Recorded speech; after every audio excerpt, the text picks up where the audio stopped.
ఇక షరియా వద్దు, లౌకిక చట్టం కావాలి. ముస్లిం చట్టం ప్రకారం అయితే మహిళకు వారసత్వ ఆస్తిలో 3వ వంతుపైనే హక్కు. వారసత్వ చట్టం అయితే మొత్తం పొందొచ్చు. మత విశ్వాసం లేకపోవడానికి కూడా హక్కులుగా గుర్తించాలి. సుప్రీంలో ముస్లిం మహిళ పిటిషన్ చూసారు. ఒక ముస్లిం మహిళ, గతంలో షాబానో కేసు. ఈ దేశంలో అనేక మంది ముస్లిం మహిళలు బయటికి చెప్పుకోలేక ట్రిపుల్ తలాక్ లాంటి విషయంలో ఎవరు బయటికి చెప్పుకోలేకపోతున్నారు. కానీ ప్రజలందరూ కూడా ముస్లిం మహిళలు చాలామంది ప్రైవేట్గా మాత్రం మాట్లాడేటప్పుడు చాలా బాగా మాట్లాడుతున్నారు.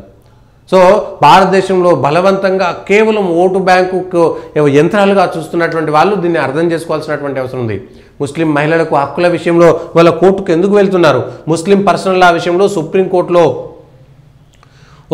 ముస్లిం మహిళ వారసత్వ చట్టాన్ని భారతీయ ఎక్స్ ముస్లిం ఆఫ్ కేరళ సంస్థ ప్రధాన కార్యదర్శి సఫియా ఈ పిటిషన్ వేశారు.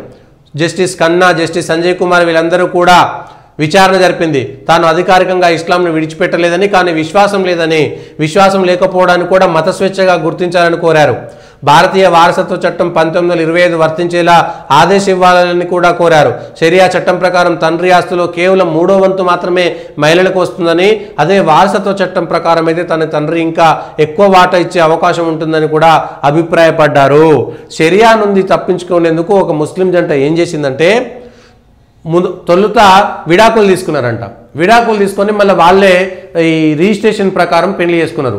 ముస్లిం సాంప్రదాయం ప్రకారం ఉంటే దాన్ని విడాకులు తీసుకొని తర్వాత భారత చట్టాల ప్రకారము రిజిస్ట్రేషన్ చట్టాల ప్రకారం పెళ్లి చేసుకున్నారు. ఎందుకంటే వాళ్ళకు 3 బిడ్డలే ఉన్నారు. షరియా చట్టాల ప్రకారం అయితే ఆ 3 బిడ్డలకి కేవలం 25% మాత్రమే ఆస్తి ఇవ్వాలి.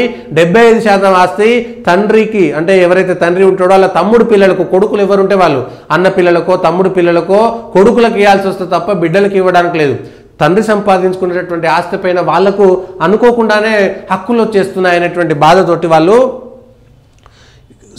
న్యాయవాది నటుడు షుక్కూర్ మహాత్మా గాంధీ యూనివర్సిటీ మాజీ ఛాన్సలర్ షీనాకు 29 ఏళ్ల కిందట వివాహమైంది.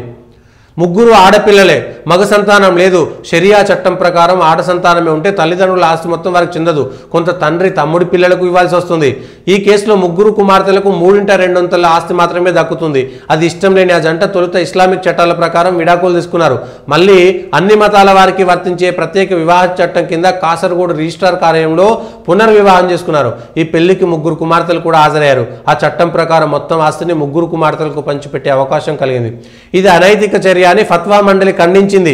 సంపద మొత్తం అల్లాకే చెందుతుందని, ఇస్లాం నిబంధనలు కాదని ఇలా చేయడం తగదని పేర్కొన్నది.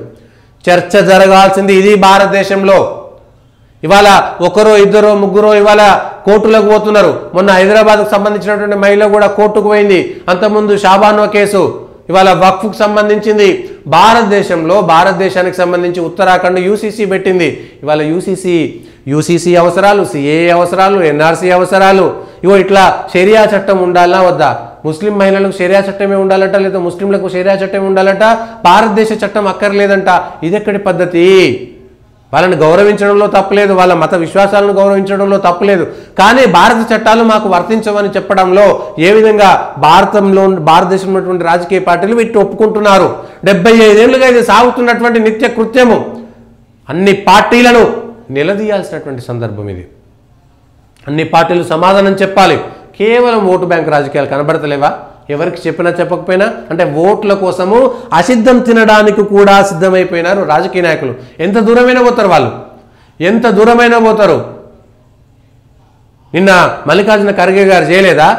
కుంభమేళాలో మునిగితే నీకెందుకు, మా విశ్వాసాలు మేము మునుగుతాం. 70-80% విశ్వాసం ఉండేటువంటి హిందువుల యొక్క విశ్వాసాల పైన ఇష్టానుసారంగా మాట్లాడతారంట. మైనార్టీల కోసము ఏదైనా చేయొచ్చట. ఏ దేశంలో అయినా సరే మైనార్టీలకు ఇబ్బంది పడుతుందంటారు. ఈ దేశంలో మైనార్టీల కంటే మెజారిటీలు ఇబ్బంది పడుతున్నటువంటి దౌర్భాగ్యమైనటువంటి పరిస్థితి భారతదేశంలో మాత్రమే కనబడుతున్నది, భారతదేశంలో మాత్రమే జరుగుతున్నది. ఇది కాబట్టి రాజ్యాంగాలను అవసరమైతే సవరణ చేసుకోవాలి. ఎన్నిసార్లు సవరణ చేశారు కదా, మెజారిటీల హక్కుల కోసం సవరణ చేయాల్సినటువంటి అవసరం ఉన్నది. దేశ ప్రజల్లో చర్చ రావాల్సినటువంటి అవసరం ఉన్నది. మీడియా మారాలి, సినిమా మారాలి, పుస్తకాలు మారాలి, చరిత్ర మారాలి, నిజమైనటువంటి చరిత్ర చెప్పాలి. ఏం జరుగుతుందో నిజానిజాలు ప్రజలకు తెలియజేయాల్సినటువంటి అవసరం కూడా ఉన్నది ఈ దేశంలో. ఇది ఇట్లాంటి ఇవి బయటకు వచ్చింది, వాళ్ళు ధైర్యం చేసిరు. ఒక ఆమె ఛాన్సలరు, ఒక ఆయన సినిమా నటుడు, న్యాయవాది కాబట్టి బయటకు వచ్చి వాళ్ళకి ఇష్టం లేక అండ్లనే ఉండిపోయినటువంటి వాళ్ళు ఎంతమంది. మీరు ఈ దేశంలో ఏ ఒక్క హిందూ కూడా ఇష్టం ఉన్నట్టుగా పోనీ అని భయపడుకుంటూ ఉండాల్సినటువంటి పరిస్థితి ఎవరికీ లేదు. కానీ వాళ్ళు మాత్రమే ఇట్లాంటివి ఉన్నాయి. దేశంలో చర్చ జరగాల్సినటువంటి అవసరం ఉంది. రాజీవ్ గాంధీ గారు చేసినటువంటి ఘనకార్యం ఏమిటిది, నిన్న మల్లికార్జున ఖార్గే గారు చెప్పాల్సినటువంటి అవసరం కూడా ఉంది. దానికి సంబంధించినటువంటి విషయాలు కూడా చెప్పకపోతే ఇంకా అంతకంటే ఏముంటుందిగా. ఇవన్నీ బయటికి రావాల్సినటువంటి అవసరం ఉన్నది.